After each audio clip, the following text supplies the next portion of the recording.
Siguro yung mga hindi na dapat i-post, hindi ko na lang din pinapost. Sa tingin mo ano yun? Example. Secret! Gusto ko yung inaate. Bakit? Gusto ko siya. Gusto ko lang maranasan. Kasi parang sa totoong buhay ko, naranasan ko din naman yung ganun. Na syempre, may mga taong, alam mo na tumapak sa akin. Di na ako nakamuhugot na. Ang pinaka-ano ko kasi, genre ko talaga is yung alternative rock.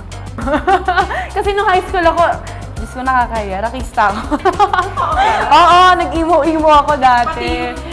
Look! Naka-eyeliner na makapal, pupasok ako naka-necktie, naka-converse. Tapos yung may mga patusok-tusok na bracelets. Hindi, gusto ko talaga. Kasi idol ko dati si Avril Lavigne. So, siya yung ginagaya ko dati. Ngayon, nung nakapasok na ako ng showbiz, paminsan-minsan, oo. Pero hindi madalas. Unlike dati, nung wala pa ako sa showbiz, talagang hindi. Kumakanta ako kasi mahilig ako mag-video okay talaga every day. So, kumakanta na talaga ako. Pero hindi ako yung tipong singer na singer talaga na nagko-compete, sumasali ng mga contest. Yun, sana magkaroon din ako ng business soon. Actually, meron nang pangalan, wala pang panegosyo. Actually, yung pangalan niya, nakuha ko from Bubble Gang. Bubble Gang. Pati Kim ni Kim. So, gusto ko yun yung pangalan ng restaurant ko. Oo.